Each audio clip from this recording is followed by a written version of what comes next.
My ex-husband and I had 3 children, 25-year-old female, 23-year-old female, and 22-year-old male. We separated 4 years ago after he said he was tired of seeing my old face every day and wanted to find someone younger, his words to my face when asking for a divorce. The divorce was a mess. He tried in every way to take everything I had, and I even had to take on half of his debts. Long story short, I never talked to him again face to face. And we only talk through lawyers when it's something about our children. Months ago, I found out from my children that he was diagnosed with cancer, and it is in an advanced stage. I didn't say anything more about it because any topic related to him doesn't appeal to me. However, I decided to support my children and stay by their side. Yesterday, my 3 children, all live with me, sat down with me and told me that their father could no longer work, chemo plus cancer, and wouldn't be able to stay in his current home. So he had nowhere to live. They would like for him to live here in these last stages. I immediately said no and felt offended that I had even been asked that question, knowing how much he and I dislike each other. They started to argue, saying that our house was his last option because his relatives couldn't help, and they didn't want to leave their father without a home. They wanted me to think about them. I asked who would take care of him when things got worse, since all 3 of them work outside the home, and I work from home. I also asked who would cover all of his financial and medical expenses. They didn't know how to answer, and they said they would decide between the 3 of them to help their father, and not be so burdensome for me. They insisted that all 3 of them were willing to let their father live in our house. I said that despite valuing their opinion on any other matter in the house, this matter is my decision alone, and my answer remains no. They called me heartless and don't think that they are just trying to give their father a place to live, not my ex-husband. They think I am being petty about all the things he did and not thinking about them.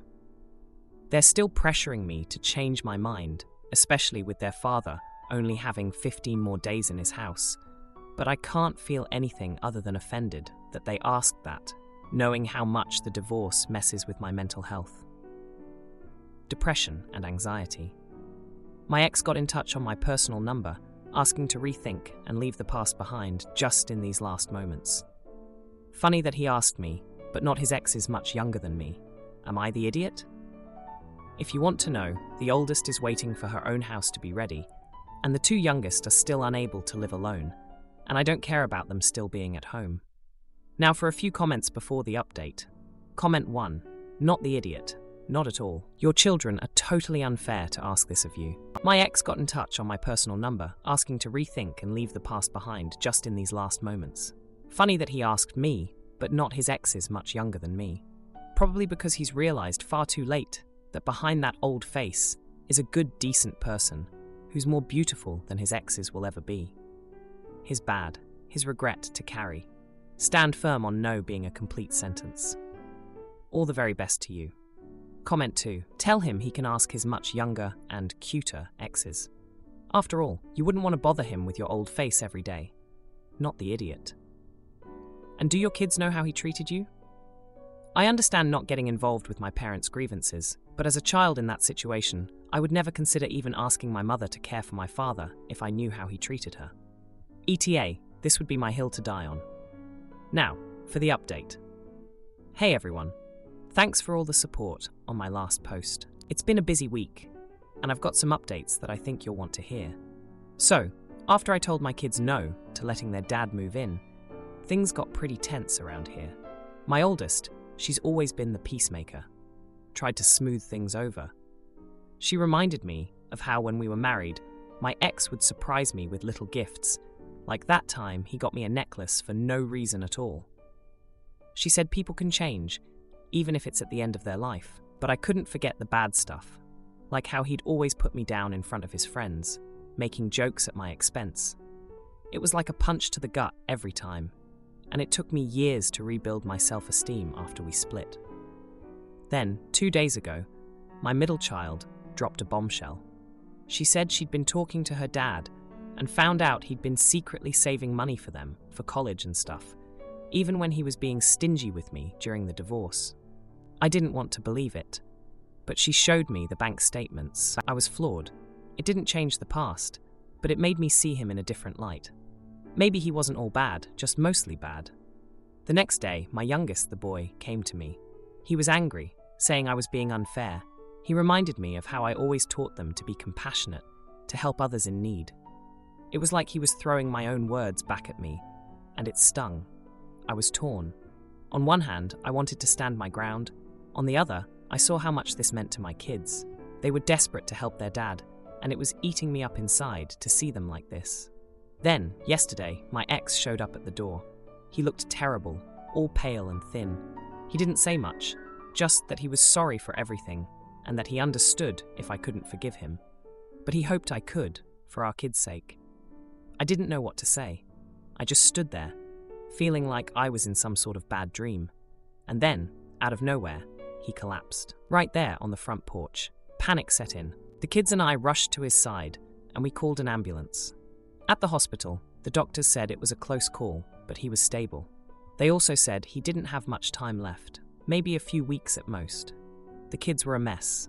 They were crying, holding his hand, telling him they loved him. And I felt something crack inside me. I couldn't just stand by and watch them go through this alone. So, I made a decision. I told the kids their dad could stay with us, just until the end.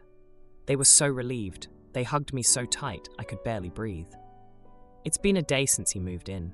It's awkward, and it's hard, seeing him there in the guest room, so weak and vulnerable. It's nothing like the man I once knew, the one who could make me laugh and cry in the same breath. The kids are taking turns caring for him, and I'm helping out where I can. It's not easy, but when I see the gratitude in their eyes, it feels worth it. But here's the twist. Last night, my ex asked to talk to me alone. He told me that he'd made a mistake, that leaving me was the biggest regret of his life. He said he realized too late that the grass wasn't greener, that all those younger women didn't care about him, not like I did. I didn't know what to say. Part of me wanted to scream, to tell him it was too late for apologies. But another part of me, a part I thought was long gone, felt sorry for him. I told him I forgave him, not for his sake, but for mine and for our kids. It was the hardest thing I've ever done, but it felt like a weight had been lifted off my shoulders. So, here we are. My ex-husband, the man who broke my heart, is living in my house, and I'm taking care of him in his final days. It's not what I wanted, but it's what's happening. My fiancé's brother sneaks baby into our child-free wedding. So I confront him, and he makes a toast about family first, but when his wife apologizes and catches the bouquet, we reconcile with laughter. My 31 female and my fiancé, 35 male, are getting married. His brother, 41 male, and his brother's wife, 34 female, are due to have a baby any day now. By the time we get married, the kid will be 7 or 8 months old. We live an hour away from my in-laws, brother, sister, mother, and father. The wedding will be 4 to 5 hours away for all of us. 2 months prior to telling us they were expecting, we had a conversation where, in very clear terms, they told us children are not in our immediate future. At the time, they were living with her parents. She's an only child, and he had switched jobs. So you can imagine we were happy, but also confused, as they went from no kids, we aren't ready to, we're cooking up a kid. We are having a child-free wedding. The only exception we've made to this is my future nephew. My fiancé asked his brother to be his best man. My sister-in-law is not involved in any part of the day except to be my brother-in-law's +1. Originally, my mother-in-law said that she would plan my bridal shower with my mom. She casually mentioned to me one day that she didn't have the bandwidth to host my bridal shower, as she will be helping with childcare for my sister-in-law. I don't understand how the two are related, but my mom will plan a perfectly fine bridal shower without my mother-in-law. I pushed my wedding dress shopping date back because my mother-in-law didn't want to spend 2 weekends traveling for dress shopping and a baby shower. My fiancé expected that his brother would plan a bachelor party. Up until recently, the plan was to take an international trip. But now that he will be a father, he won't travel far. My fiancé is not happy about this and has argued that some of the domestic destinations they are selecting are further than some international places. Now that the baby is due to be here any day, my brother-in-law has preemptively requested that we give them access to the bridal suite, the space on site at the venue where we can get ready, refresh, relax, to care for the baby.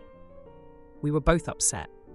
I am okay with having their child at my wedding because I know how attached parents can be, but I am not okay making accommodations for a child that just as easily could not be at my wedding. My sister-in-law is an only child, so we offered to invite her parents, understanding they would stay at the Airbnb and take care of the baby. They didn't like this option, even though the Airbnb is booked, and I am not exaggerating when I say this. It is around the corner from the venue. We offered them a ceremony-only option, so during cocktail hour, they can leave. They did not like this option. It is clear that the priorities of my fiancé's family have become this child.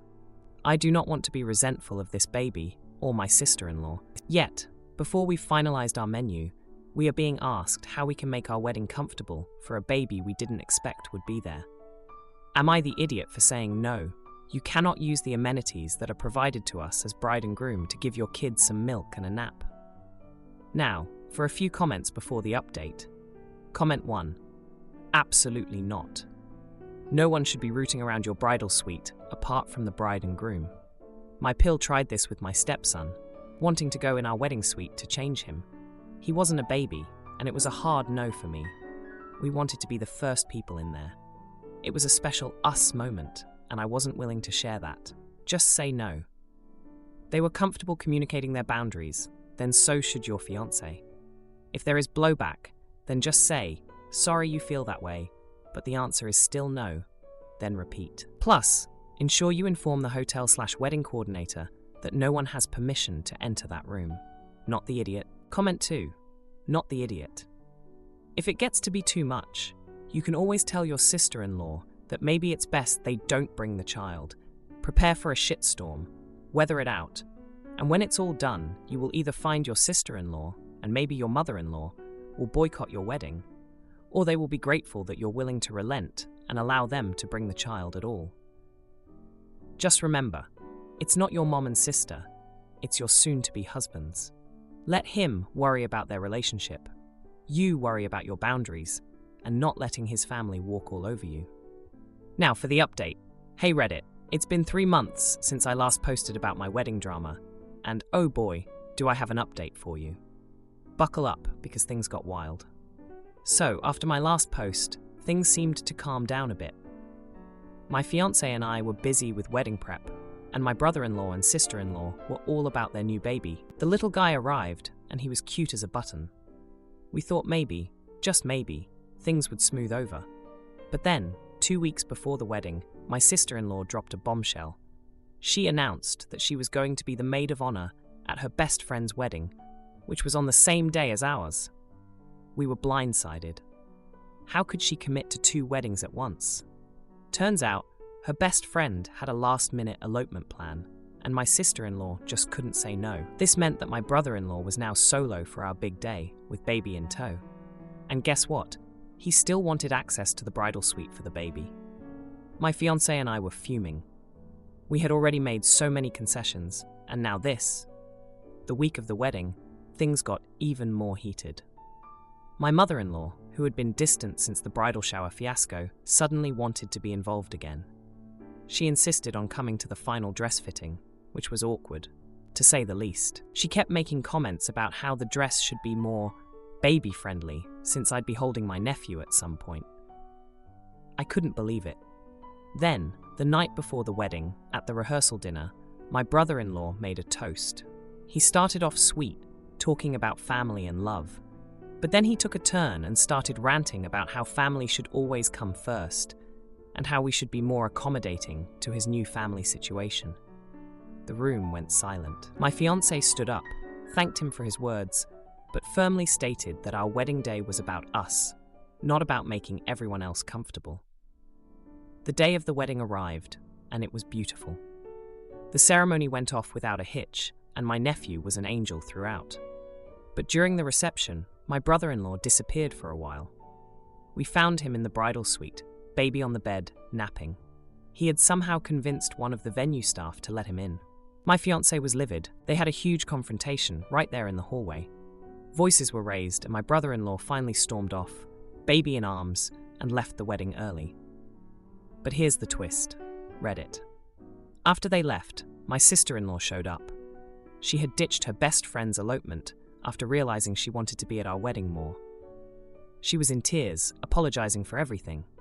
She explained that she had been feeling overwhelmed with the new baby and her friend's demands and had made a mistake. We were all in shock, but decided to let bygones be bygones and welcomed her to the party.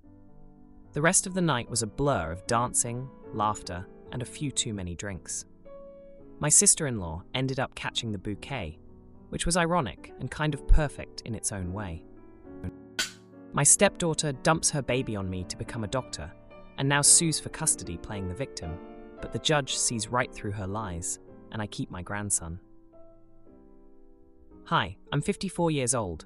I married my husband when he was 41 and I was 38. He had a 12-year-old daughter who I got along with well, but we were never very close because she visited her mom often. I'll call her Tina.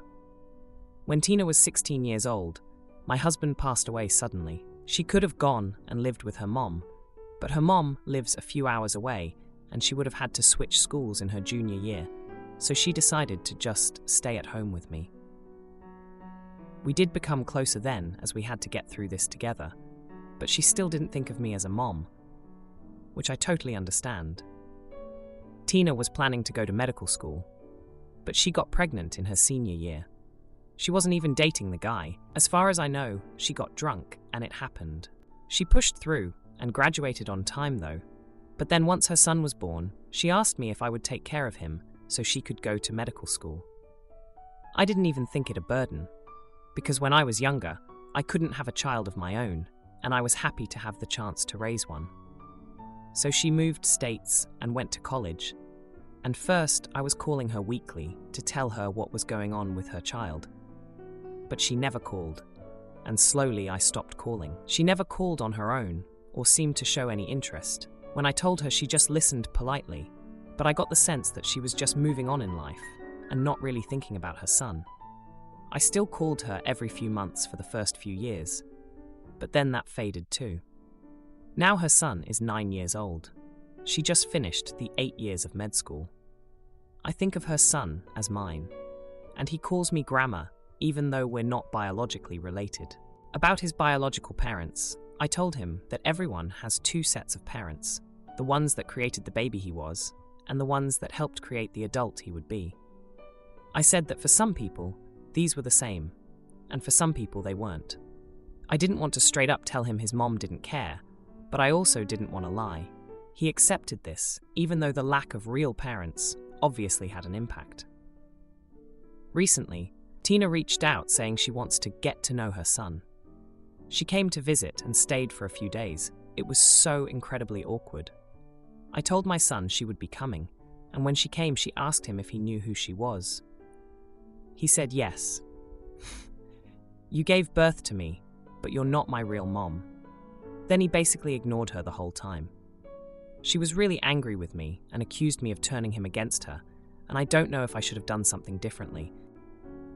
Now for a few comments before the update. Comment 1. Not the idiot, but I'm worried for you and your son. As others have said, document as much as you can. Did Tina ever come visit? Was she taking classes all year or summers off? What did she do during summers off? Has she ever given you money for support? Definitely apply for legal custody as soon as possible. If Tina wants to see him, make it court-ordered and regulated. Comment 2. Not the idiot. Tell her that it's difficult to promote a long-distance relationship between a parent and child when the mother abandons the kid for 9 years. She is the reason he doesn't know her. He's made up his own mind who his mother is. 90% of what's needed to be a good parent is turning up and being present. Now, for the update. Hey everyone, back with an update on the situation with my stepdaughter Tina and her son, my grandson. It's been a tense couple of weeks since I last posted, and things have taken some unexpected turns. First off, let me give you a bit of background on Tina's relationship with her biological mother. Her mom wasn't exactly the nurturing type, and that's putting it mildly. She was more interested in her social life than in being a parent, which is one reason why Tina ended up living with her dad and me. So, when Tina got pregnant, her mom was the last person she wanted to turn to for help. Now, fast forward to the present. After Tina's awkward visit, she decided she wasn't going to take her son's cold reception lying down. She started calling more often, trying to insert herself into his life. She even went as far as enrolling him in a soccer league behind my back, which caused a huge stir when I found out. I mean, I'm his legal guardian, and she didn't even think to consult me. But here's where things get really heated. Tina's mom, who had been out of the picture for years, suddenly showed up. Apparently, Tina had reached out to her, and they'd been secretly rebuilding their relationship. Her mom swooped in, acting like the doting grandmother, buying gifts and taking my grandson out for ice cream. It felt like a slap in the face, considering how she'd neglected Tina all those years. The injustice of it all hit me hard. Here I was, having raised this boy for nearly a decade, and suddenly I was being pushed aside by the very people who had abandoned him. Tina and her mom were acting like they could just waltz back into his life and take over. It was infuriating. But the real jaw-dropper came when Tina announced she was suing for full custody. She claimed that I had been alienating her from her son, and that it was in his best interest to live with her now that she was a doctor and could provide for him. The nerve of her, after all these years of silence. The court date was set, and I was a bundle of nerves. I had to dig up old emails and messages, anything that showed how little interest Tina had shown in her son's life. It was heart-wrenching to go through all that history, to see the years of one-sided communication laid bare. When the day came, the confrontation in court was intense. Tina's lawyer painted her as a dedicated mother who had been kept from her son by a vindictive stepmother. I couldn't believe what I was hearing. I wanted to scream that it was me who had been there for every scraped knee, every bedtime story, every parent-teacher conference. Then, my grandson was asked to speak. He stood there, this little 9-year-old boy, and told the judge about his life with me. He talked about how I was the one who made him pancakes on Sundays, who helped him with his homework, who cheered the loudest at his little league games. He said he wanted things to stay as they were. I was so proud of him, but also heartbroken that he had to go through this. In the end, the judge ruled in my favor. Tina was granted visitation rights, but I retained custody. It was a relief, but the whole ordeal left a bitter taste in my mouth. Tina stormed out of the courtroom, and her mother followed, throwing me a look that could curdle milk. Since then, things have been tense. Tina's visits are stiff and formal, and my grandson is polite but distant with her. I can't help but worry about the long-term effects this will have on him. He's a smart kid, and he knows when he's being treated like a pawn in a game of chess. If you like this video, you'll probably like these too. Also, while you're here, please consider subscribing. It's your support that keeps this channel alive and allows me to make better and longer videos. Have a great day.